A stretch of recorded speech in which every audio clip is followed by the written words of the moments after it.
எவ்வளோ அழகாக இருக்குது பாருடா. அதில் மீன் வந்து மேயறது.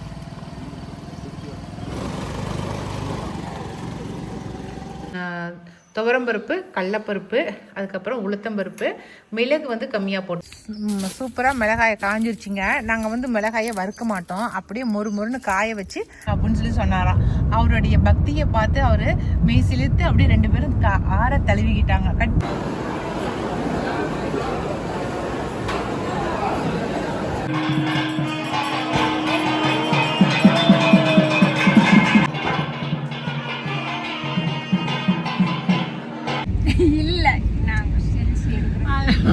இல்ல இந்த டைமுக்கு எல்லாருக்கும் வணக்கம். இது நம்ம காக்கை கூட்டம்.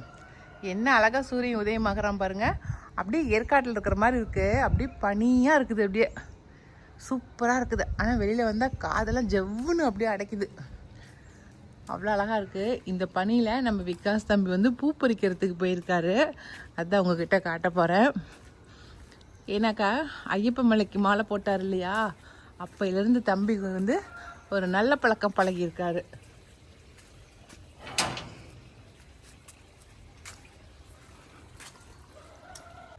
எப்படாப்பா நான் கதவை திறப்பேனே நினைப்பா நடக்குது இந்த கருவாயன்.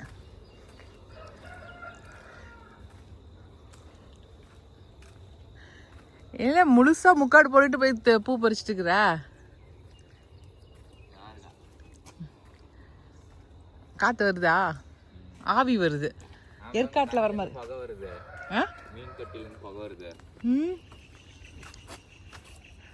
பறிச்சிட்டியா? எது வெடிச்சு பூ எது வெடிக்காத பூன்னு தெரியல தானே. எல்லாமே பனிக்கு அப்படிதான் மூடிதான் இருக்குதுங்க. எல்லாமே பனிக்கு அப்படிதான் இருக்குதா? இதெல்லாம் வெடிச்சு பூ தான் பாரு. இதெல்லாம் வெடிக்க போற பூ தான். பறிச்சுக்கோ. இது எல்லாமே வெடிக்கும். இதெல்லாம் பறிச்சுக்கோ. தா இந்த பூ அதில் ஏன் 2 பேரும் இப்படி குதிக்கிறானுங்க? உள்ளே வந்தானுங்க நம்ம போட்டிருக்கிற செடி எல்லாத்தையும் போட்டு பறிச்சு போடுறானுங்க ஒரு அரை மணி நேரத்துக்குள்ளார. வாப்பா மீன் தொட்டி பார்க்கலாம். ஏய் கம்மனு போங்கடா, காலக்கெல்லாம் கடிச்சு விடாதீங்க.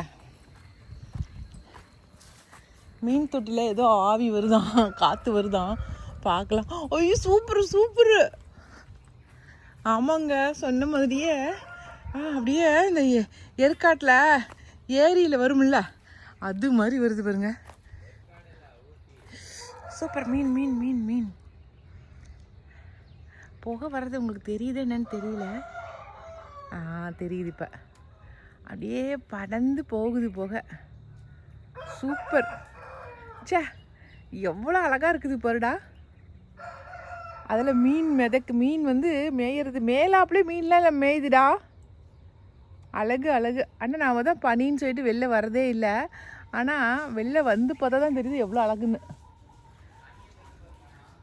நான் தொட்டு பார்ப்பேனா தண்ணி போய்? ஜில்லுன்னுக்குதா? நான் போனால் மீனெல்லாம் ஓடி போயிருமே.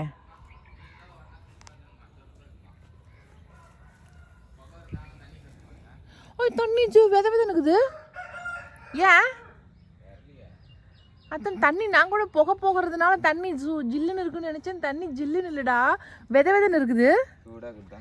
ஏன் வெளில சூடாக்குது, மேலே வரும்போது இந்த பனிக்காத்துக்கு இந்த சூடு இது படுறதுனால புகை வருது. ஓ, இந்த பனிக்காத்து படுறதுனால தான் புகை வருதா? ரொம்ப அழகா இருக்குதுங்க. சூப்பர். மீன்லாம் நம்மளே முட்டைக்கண்ணை வச்சுட்டு பார்க்குது பாரு. அந்த மீன்லாம் அங்கே இருக்கிற ஒரு மீன் என்னையே பார்க்குதுடா, முட்டைக்கண்ணை முழிச்சிக்கிட்டு. காலங்கத்தில் ஏண்டி வந்து என்னை டிஸ்டர்ப் பண்ணுற அப்படிங்குது. சரி வா போகலாம், நமக்கு ஸ்கூலுக்கு லேட் ஆச்சு. அழகு. அங்கே வர எங்கள் தம்பியோட கோழிங்க எல்லாம் கத்துறாங்க, யாரா வந்திருக்குறாங்கன்ட்டு. உடனே அங்கே பாரு பெரிய மீன், அங்கே பாரு தெரியுதா? விராலா அழகா இருக்குது. எத்த சொல்ல மீன் இருக்குது. அந்த குட்டிங்களை தான் சாப்பிடும். பாப்புலேஷன் கண்ட்ரோலர் வச்சிருக்க ஆஃபீஸர். அவங்களா பாப்புலேஷன் அதிகமாக்காம வச்சிருக்கோம். சரி சூப்பர். பூவெல்லாம் பறிச்சிட்டியா? வா சீக்கிரம் போகலாம், டைம் ஆச்சு நமக்கு. இந்த தேங்காயெல்லாம் உடச்சி போட்டாச்சு. இது எல்லாமே வந்து அடுப்பெரிக்கிறதுக்கு தான். அது நம்ம வீட்டு யூஸ்க்கு அந்த தேங்காயெல்லாம். போலாமா சாமி? இன்னும் கொஞ்சம் நிறைய பக்கம் வந்துச்சா? நான் எனக்கு என்ன தெரியும், ஒன்று அமுச்சு விட்டு பின்னாடி வந்தேன். திக்கு புகையெல்லாம் வந்துச்சு. நாளைக்கு நேரமாக வந்துருச்சு வந்து பார்க்குறேன். சூரியன் பாரு எவ்வளோ அழகாக உதயமாகறான்னு. அங்கே பாருடா விக்காஸ், நீ காலைல நேரமாக எழுந்திரிச்சு ஏதோ ஒரு கோணல் மணலாக இருக்குதுல்ல, அதுதான் நீ காலைல நேரமாக எழுந்திரிச்சு வர்றதுனால எவ்வளோ யூஸ்ஃபுல்லாக இருக்குது பார்த்தியா. இந்த இடத்துல கரெக்டாக விதை போட்டிருக்கேன், காஸ்மோஸ் விதவிதமாக கொண்டு வந்து போட்டிருக்கேன். கரெக்டாக அந்த இடத்துல பாரு நாய் மட்டும் அந்த இடத்துல மேய்ச்சி வச்சுக்குது. இப்படியே தான் என்ன பண்ணுறானுங்க, நான் எங்கே மரப்பாக ஒரு இடத்துல விதை போடுறேன்னா அந்த இடத்துலையும் மேய்ச்சி வைக்கிறானுங்க. என்ன பண்ணுறதுனே தெரியல இவனுங்கள. வீட்டுக்கு பின்னாடி மரப்பாக போட்டால் அங்கேயும் வந்து மேய்ச்சி வச்சிடறானுங்க. அதுதான் இவனுங்களை உள்ளே விடாமல் நம்ம சமையல் கட்டுக்குள்ளே போயிட்டோம் அவ்வளோதான், வீட்டை சுற்றி போய் எல்லாத்தையும் பறித்து குழி நோண்டி விடுவானுங்க.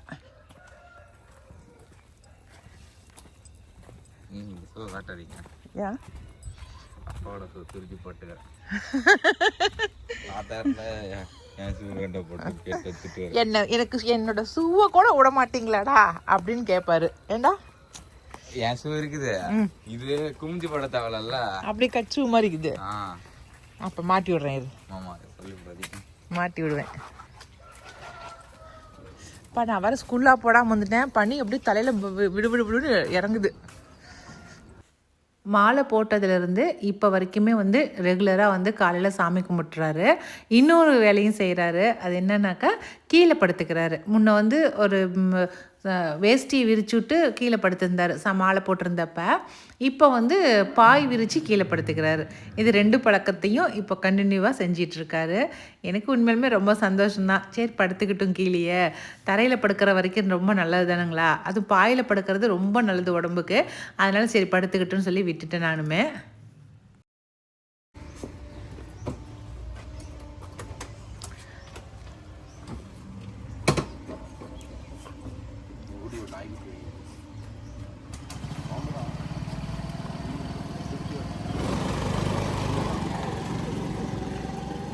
இன்றைக்கி விகாஸ் தம்பி பஸ்ஸில் போகிறாரு இன்றைக்கி. ஏன்னா எங்கள் அப்பா வந்து வெளியில் போயிட்டார் நேரமாக, அதனால் பஸ்ஸில் கிளம்பி போகிறாரு இன்றைக்கி. இன்றைக்கி வந்து மிளகாய் தூள் தாங்க அரைக்க போகிறேன். ஒரு 3 நாளாக தான் வெயில் அடிக்குது நம்ம ஊர் பக்கம். சரி இந்த வெயில் வந்து போகிறதுக்குள்ளார நம்ம வந்து மிளகாய் தூள் அரைச்சிடலான்னு. இதுக்கு வந்து என்ன மாதிரி மிளகாய் எடுத்து வச்சுருக்கேன்னாக்கா, நம்ம நார்மல் மிளகாய், இது எல்லாமே வந்து எங்கள் தோட்டத்து மிளகாய் தாங்க. இந்த குண்டு மிளகாய் மட்டும்தான் நான் கடையில் வாங்கியிருக்கேன். இது நம்ம தோட்டத்தில் அப்பப்போ காய்ச்சி எடுத்துறத காய வச்சு எடுத்து வச்சாச்சு. இது வந்து நம்ம காந்தாரி மிளகாய் சொல்கிறோம் இல்லைங்களா, அந்த மிளகாய் பார்த்தீங்களா. இது நம்ம தோட்டத்தில் ஒரே ஒரு செடி வச்சுருந்தேன் இல்லைங்களா, அதில் இருந்த காய்களை எடுத்து அப்பப்போ காய வச்சு எடுத்து வச்சுருந்தேன். இது ஒரு 1/2 கிலோ பக்கமாக இருக்குது இந்த காந்தாரி மிளகாயை. நல்ல காரமாக இருக்கும், அதனால் அதுவும் சேர்த்திக்கலாம் அப்படின்ட்டு 1/2 கிலோ குண்டு மிளகாய் வாங்கியிருக்கேன். ஏன்னாக்கா குண்டு மிளகாய் போட்டால் தான் கொஞ்சம் மிளகாய்த்தூள் ஊறி ஆகும்னு சொல்லுவாங்க. அதில் உள்ள கொட்டை வந்து இது வந்து நிறைய விதைகள் நிறையா இருக்கும் குண்டு மிளகாயில். அதனால் நம்ம அரைச்சோமா நிறையா குவான்டிட்டி அதிகமாக வரும். சரிங்களா, அதனால் குண்டு மிளகாயும் போட்டுக்கலாம். இன்னைக்கு வந்து 1 கிலோ அளவுக்கு நான் அரைக்க போகிறேன். மிளகாய் 1 கிலோ, கொத்தமல்லி 1 கிலோ, 2 ஒன்று சேர்த்து அதுக்கு என்னென்ன பொருட்கள் போடுறேன் அப்படிங்கிறத நான் அளவுகளை சொல்கிறேன். அதை நான் கீழே டிஸ்கிரிப்ஷன்லேயே கொடுக்குறேன், நீங்கள் வேணுங்கிறீங்க செக் பண்ணிக்கங்க. நான் வந்து இதில் வந்து அரைக்கும் போது ஸ்பெஷலாக என்னென்ன போடுவேன்னா, மஞ்சள் கொம்பு போடுவேன், அது மாதிரி பூசணி விதை போடுவேன். ஏன்னா பூசணி விதை ரொம்ப உடம்புக்கு நல்லது. தனியாக கொடுத்தா சாப்பிட மாட்டாங்க. இதோட சேர்த்து நம்ம அரைச்சிட்டோமாக்கா எல்லா குழம்புக்கும் நம்ம சேர்த்திக்கலாம் இல்லைங்களா. அதனால பூசணி விதை போட்டுக்குவேன். அவ்வளோதான். ரொம்ப சிம்பிளான ஒரு மிளகாத்தூள் அரைக்கிற மெத்தேடு தான். இதில் வந்து இந்த மிளகாத்தூளை வந்து நான் வந்து குழம்புக்கும் போட்டுக்குவேன், பருப்பு சாம்பாருக்கும் போட்டுக்குவேன், கறி குழம்புக்கும் நான் போட்டுக்குவேன். மட்டன் நான்வெஜ் செஞ்சாலும் இது போட்டுக்குவேன். ஒரு சிலர் வந்து நான்வெஜ்ஜுக்கு தனியாக போடுவாங்க, செய்வாங்க. பருப்பு சாம்பாருக்கு தனியாக அரைப்பாங்க. நான் அந்த மாதிரி அரைக்க மாட்டேன். 2க்கும் ஒரே அளவு தான் அரைக்க போகிறேன். அதனால் நான் இதில் என்னென்ன சேர்க்குறேன் அப்படிங்கிறத நான் சேர்க்கும் போது காட்டுறேன். அதனுடைய அளவுகளையும் நான் சொல்கிறேன். சரிங்களா, இந்த ட்ரிப் வந்து நம்ம வினிஷா பொண்ணுக்கும் சேர்த்து நம்ம அரைச்சி கொடுத்துடலாம் அப்படின்ட்டு. ஏன்னா நம்ம டேஸ்ட் வந்து நம்மளோட மிளகாத்தூளில் தான் குழம்போட டேஸ்ட்டே பொறுத்து. நம்ம வீட்டு மிளகாத்தூள் எப்படி இருக்குதோ அதை வச்சு தான் குழம்பு டேஸ்ட்டுக்கு இருக்கும். சரிங்களா, அதனால் அவளுக்கு இதுதான் பிடிச்சிருக்கு, இதுதான் எடுத்துட்டும் போனால். அதனால் எப்போ அரைச்சாலும் இதுக்கு மேலே அவளுக்கும் சேர்த்து அரைச்சி கொடுத்துடலாம் நம்ம. சரிங்களா, ஓகே. இது தனியாக வந்து கொத்தமல்லி வந்து வேற எதுவுமே சேர்க்க மாட்டேன். சீரகம் மிளகாய் எதுவும் சேர்க்காம வெறும் வர கொத்தமல்லி மட்டும் வறுத்து பொடி பண்ணி வச்சுக்குவேன். இது வந்து எக்ஸ்ட்ரா புளிக்குழம்பு வைக்கிறோம் இல்லைங்களா, அப்போ இதை போட்டுக்குவேன். கறி குழம்பு வைக்கும் போது எக்ஸ்ட்ரா 1 ஸ்பூன் 2 ஸ்பூன் போட்டுக்குவேன். ஓகேவா. இப்போ வந்து இதெல்லாம் என்ன பண்ணுறேன்னா காம்பு ஆஞ்சிட்டு இருக்கேன். மிளகாய் இருக்கிற காம்பெல்லாம் ஆஞ்சிட்டு கொண்டு போய் காய வச்சிடலாம். சரிங்களா? அவ்வளோதாங்க, மிளகாய் தூளுக்கு எல்லாமே ரெடி பண்ணிட்டேன். எல்லாமே 100 கிராம் அளவு தாங்க. வெந்தயம் மட்டும்தான் 50 கிராம் போட்டிருக்கேன். துவரம்பருப்பு, கடலப்பருப்பு, அதுக்கப்புறம் உளுத்தம்பருப்பு, மிளகு வந்து கம்மியாக போட்டுக்கணும், 50 கிராம் போதும். அதுக்கப்புறம் மஞ்சள், கொம்பு மஞ்சள் சொல்கிறாங்க இல்லைங்களா, அந்த மஞ்சள் இது, அது 100 கிராமு. அதே போல் பூசணி விதை 100 கிராம் போட்டுக்கிட்டேன். சுக்கு வந்து 100 கிராமு, வெந்தயம் 50 கிராமு, கடுகு வந்து 100 கிராமு, அதுக்கப்புறம் சீரகம் வந்து 100 கிராமு, கட்டி பெருங்காயம். அவ்வளோதாங்க. இப்போ இது எல்லாத்தையும் நல்லா வறுத்து உடச்சி நம்ம வந்து ஒரு பக்கெட்டில் போட்டுக்கணும்.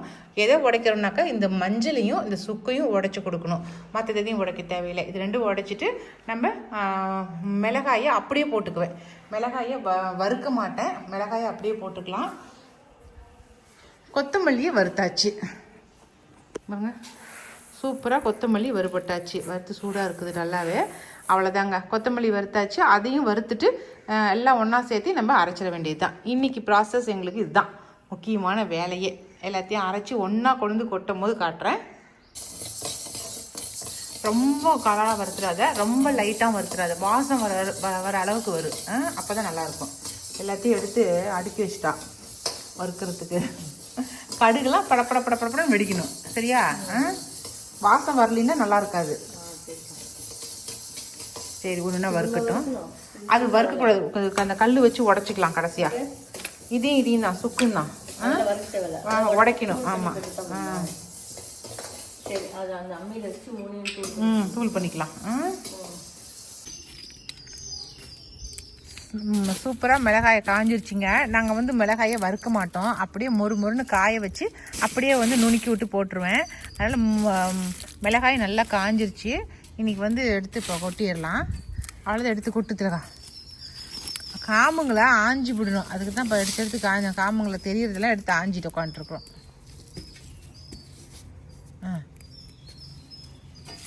ஒன்று 2 இருந்தால் இருந்துட்டு போடு.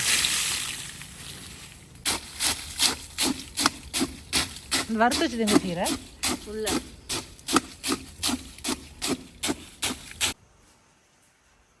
அவ்வளோதாங்க, கிட்டத்தட்ட எல்லாமே இப்போ ரெடி ஆயிடுச்சு. மிளகாய் குத்தியாச்சு, மிளகாய்க்கு போடுற கொத்தமல்லி, மிளகாய்க்கு போடுற செலவு எல்லாமே ரெடி பண்ணியாச்சு. வறுத்து எல்லாம் வச்சாச்சு. அதை மிச்சத்தை இடிச்சும் வச்சாச்சு. இப்போ கொத்தமல்லி, இது வந்து தனியாக அரைக்கிற வர கொத்தமல்லி, எல்லாமே தனித்தனியாக வச்சாச்சு. கண்ணு இந்த கொத்தமல்லி எடுத்து அள்ளி கொட்டு மிளகாயிலே. எல்லாத்தையும் ஒன்றா கொட்டி கொடுக்கணும். பார்த்து கை 2 பக்கம் கை பிடிச்சிமா. அத்தான் நான் கேட்டேன் உங்கள்கிட்ட முன்னே 10 மடி ஒன்று 10 அப்படியே 2 பக்கம் கை பிடிச்சி கோத்து பிடி போடு. அது போடு.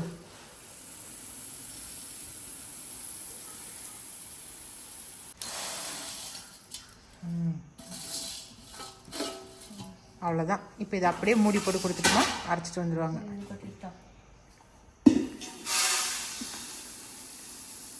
கிளறி விட்டுலாமா? வேண்டாம், கொட்டிக்குவாங்க.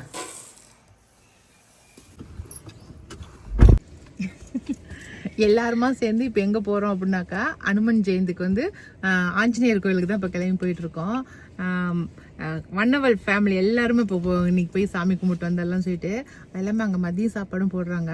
போய் சாமி கும்பிட்டு அப்படியே சாப்பிட்டுட்டு வந்துடலாம் அப்படின்ட்டு தான் கிளம்பியிருக்கோம். பிரியா, உங்கள்கிட்ட ஒரு கொஸ்டின் சொல்லுங்கக்கா. எதுக்கு வந்து நம்ம வந்து ஆஞ்சநேயர் கோயிலுக்கு போனால் செந்தூரம் வைக்கிறோம்?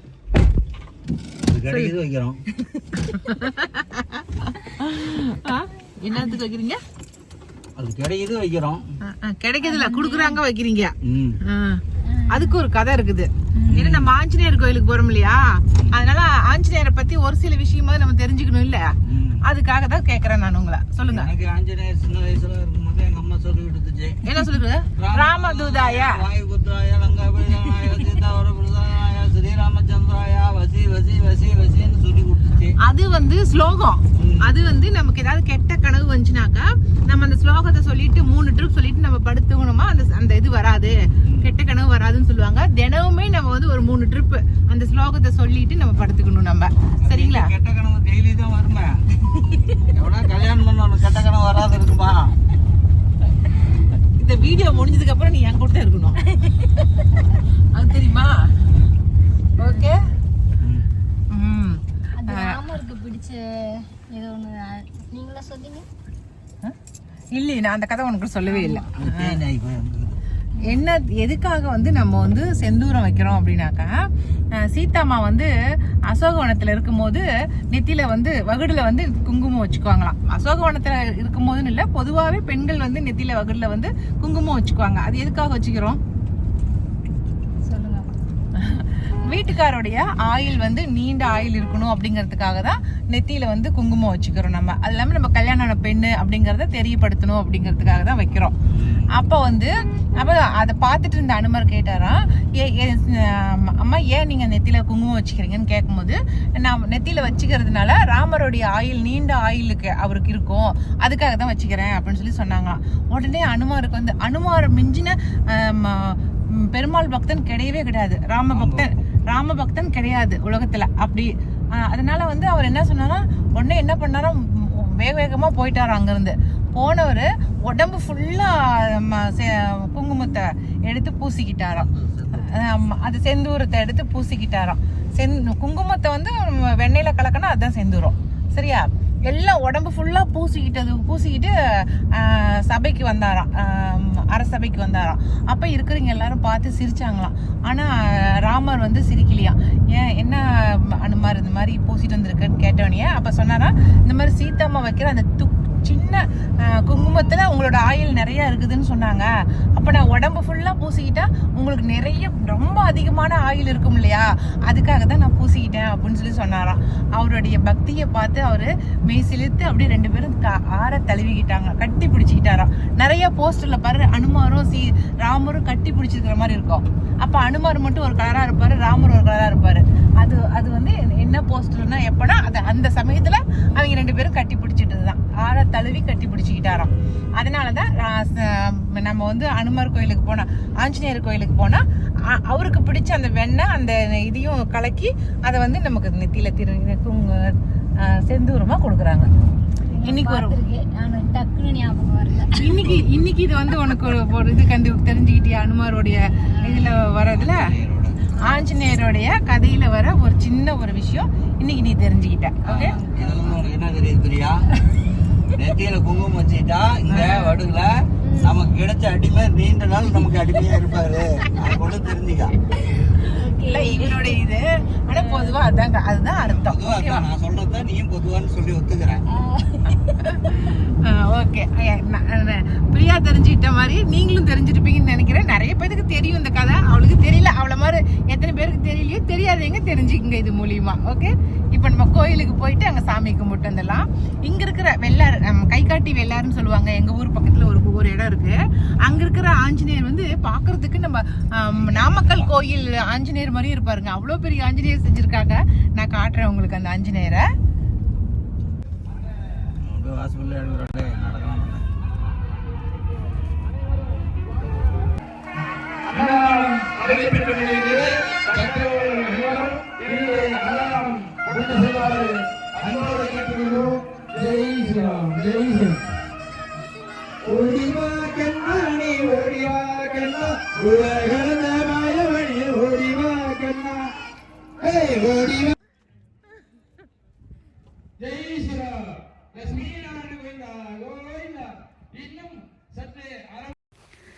கோவிலுடைய முன்பகுதி இப்படி தாங்க இருந்துச்சு.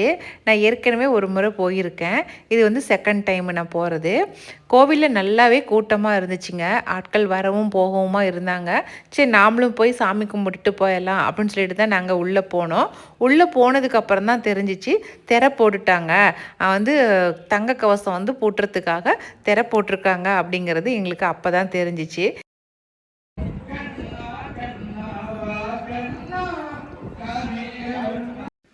கோவில் கட்டி 3 வருஷம் ஆயிடுச்சுங்க. நான் வந்து டோட்டலாக ஒரு 2 ட்ரிப் தான் போயிருக்கேன். அடிக்கடி போகிறதுக்கு எங்களால் முடியறதில்ல என்னால். ஆனால் இப்போ பார்த்ததுக்கப்புறம் தான் தெரிஞ்சு இனிமேலாவது அடிக்கடி போயிட்டு வரணும் அப்படின்னு சொல்லிட்டு. ஏன்னா கோவில் வந்து திரை வந்து போட்டிருந்தாங்க, ஆனால் திரை போட்டிருக்காங்க அப்படின்னு சொல்லிட்டு கோவிலை சுற்றி நான் வேடிக்கை பார்த்துட்டு இருந்தேன். ரொம்ப சூப்பராக இருந்துச்சுங்க. நம்ம அனுமாருடைய கதைகள் எல்லாமே படங்களாக வரைஞ்சி வச்சுருந்தாங்க, ரொம்ப நல்லா இருந்துச்சு.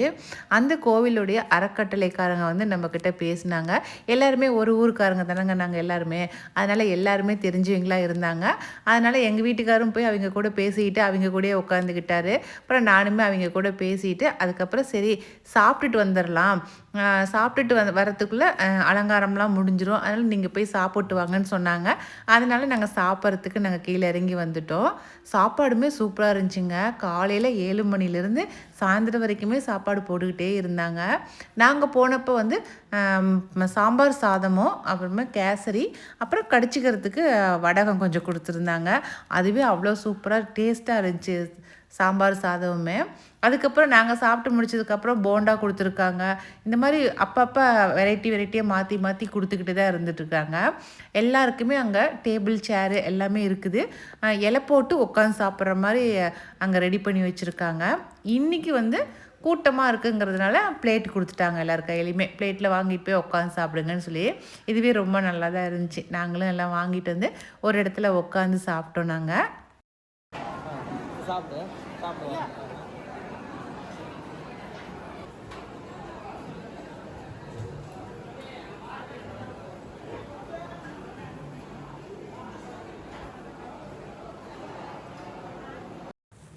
நாங்கள் சாப்பிட்டு முடிச்சுட்டு கரெக்டாக கோயிலுக்குள்ளே வந்தோங்க. கொஞ்சம் நேரம் வெயிட் பண்ணிகிட்டு இருந்தோம் கோயிலுக்குள்ளே வந்து. ஏன்னா அலங்காரம்லாம் அப்போ தான் முடிகிற ஸ்டேஜில் இருந்துச்சு. கிட்டத்தட்ட முடிஞ்சிருச்சு அப்படின்னு சொல்லி சொன்னாங்க. அது சொல்லியே நாங்கள் அரை மணி நேரத்துக்கு மேலே தான் வெயிட் பண்ணிகிட்டு இருந்தோம். நேரம் ஆக ஆக கூட்டம் ஃபுல்லாக வந்துருச்சுங்க. எல்லா பக்கமுமே ஜனங்க நிற்க ஆரம்பிச்சிட்டாங்க.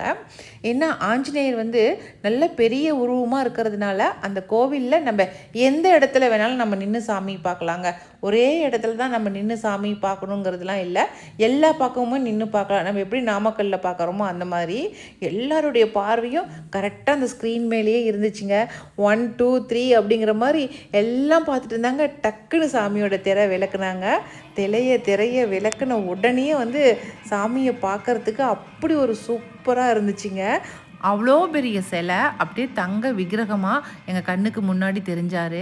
எல்லாம் தங்க காப்பு அலங்காரம் இல்லைங்களா, அதனால சாமி முழுவதும் அப்படியே தங்கத்தால் அப்படியே ஜொலிச்சார். அப்படியே கண்ணுக்கு முன்னாடி பார்க்கவே முடியல எங்களால். அவ்வளோ சூப்பராக இருந்துச்சு சாமி பார்க்கறதுக்கு எங்களுக்கு.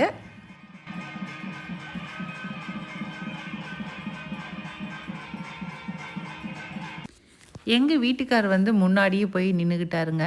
ஏன்னா எல்லாருமே தெரிஞ்சுவீங்க அப்படிங்கிறதுனால எல்லாருமே வந்து அங்கே முன்னாடியே கூட்டிகிட்டு போயிட்டாங்க. அதனால் அவர் வந்து சாமிக்கு முன்னாடி நின்று நல்லா தரிசனம் பண்ணார்.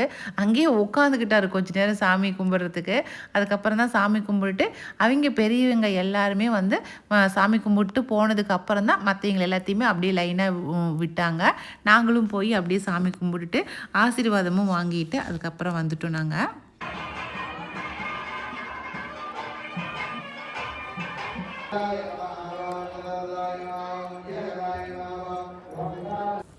கீழே இறங்கி வந்தோங்க. கீழே இறங்கி வந்தாக்கா நம்ம ஊருக்காரங்க எல்லாருமே நம்மளை தெரிஞ்சுக்கிட்டு நம்ம கூட வந்து பார்த்தாங்க, பேசினாங்க. அதுக்கப்புறம் கூட நின்று எல்லோரும் ஃபோட்டோ எடுத்துக்கிட்டாங்க. அவங்க கூட எல்லாருக்கூடையும் நின்று ஃபோட்டோ எடுத்துக்கிட்டு அதுக்கப்புறம் நாங்கள் வீட்டுக்கு கிளம்பிட்டோம். இன்னொரு கோயிலுக்கு போயிட்டுலாமாங்க? இப்போதான் ஆஞ்சநேயரோட ராஜா கொண்டு ஒரு நாளைக்கு ஒரு கோயில் தான் பார்க்கணும்னு சத்தியம் வேண்டி செத்து போயிட்டாரு. அதனால எப்பவுமே ஒரு நாளைக்கு ஒரு கோயில்கிட்ட தான் வர வாங்கணும். 2-3 சாமிகிட்ட வரம் கேட்டோம்னா எந்த சாமி கொடுத்துச்சு நமக்கு டவுட் ஆயிரும். அதனால ஒரே சாமிகிட்ட தான் பார்த்துட்டு கும்பிடணும். ஓ, ஒரு சாமி கும்பிட்டா ஒரே சாமிகிட்ட தான் கும்பிடணும். சரி சரி. எந்த கோயிலுக்கு போனாலும் பார்த்தியா நம்மள அப்படிதான் கொள்கை கடைப்பிடிப்பேன். நீங்க 2 கோயில் போறதா இருந்தா கூட நீங்க போயிட்டாங்கன்னு கார்ல படுத்து தூங்கணும். அது வேணா உண்மைதான். அவர் வந்து ஒரு ஸ்ரீரங்கமே போனோமா, சமயபுரத்து அம்மனை பார்க்குறோமா படத்துக்கு, ஸ்ரீரங்கம் போகிறோமா ஸ்ரீரங்கம் போகிறோம், ரெண்டில் ஏதாவது ஒன்று தான். என்ன சும்மா எல்லா கோயிலுக்கும் கூப்பிடாத அப்படின்றவாரு. இது மாதிரி நீங்களுமே ஃபாலோ பண்ணிக்கோங்க. ஏங்க சும்மா போனங்கிறதுனால ஜெயிச்சு எல்லா கோயிலையும் போய் எல்லாத்தையும் நெருக்கிட்டு உள்ளே பார்த்துட்டு வந்தால் நமக்கு எந்த சாமி எவ்வளோ நேரம் பார்த்தங்கிறது டவுட் ஆயிடும். அதனால் இன்னைக்கெல்லாம் பாரு போய் முன்னாடி நல்லா சப்பளங்கால் போட்டு உட்காந்து சாமியை தீபாராத்தனை எல்லாம் சௌரியமாக பார்த்துட்டு ஜாலியாக வரோம். ஆமாம், ரொம்ப நல்லா இருந்துச்சு. இந்த டைமுக்கு தங்க கவசம் போடுறாங்க அப்படிங்கிறது நிச்சயமாக எங்களுக்கு யாருக்குமே தெரியாது. சும்மா எதாச்சும் சாமி கும்பிட தான் போனோம். அங்கே போனால் வந்து ஆஞ்சநேயர் எங்களுக்கு வந்து அப்படியே ஜொலிச்சிட்டு காட்டினார். அப்படியே நமக்கு வந்து அது என்ன சொல்லுவாங்க, அருள் பாவிச்சார். அவ்வளோ சூப்பராக இருந்துச்சு. எதிர்பார்க்காத எங்களுக்கு ஒரு தரிசனம் இன்னைக்கு. உண்மையாலுமே ரொம்ப நல்லா இருந்துச்சு. போய் நாமக்கல்ல போய் ஆஞ்சநேயரை பார்த்த திருப்தி எங்களுக்கு வந்துருச்சு. எப்படிங்க உங்களுக்கு எப்படி இருக்குன்னு சொல்லி சொல்லுங்க. ஆஞ்சநேயர் இங்கே பார்த்த நம்ம கைகாட்டி வெள்ளாறில் இருக்கிற ஆஞ்சநேயர் எப்படி இருக்காரு அப்படிங்கிறத நீங்களும் சொல்லுங்க. நாங்கள் வந்து ஆஞ்சநேயர் கோயிலுக்கு போய் எப்படி தரிசனம் பண்ணிட்டு வந்தோம் அப்படிங்கிறத தான் ஒரு வீடியோவாக எடுத்திருந்தேங்க. இந்த வீடியோ உங்களுக்கு பிடிச்சிருக்குன்னு நான் நினைக்கிறேன். அப்படி உங்களுக்கு பிடிச்சிருந்துச்சுனாக்கா லைக் பண்ணுங்கள். மறக்காமல் நம்ம காக்கை கூட்டத்துக்கு சப்ஸ்கிரைப் பண்ணிடுங்க. இனி அடுத்த ஒரு புது வீடியோவில் நம்ம மறுபடியும் சந்திக்கலாம். பாய்.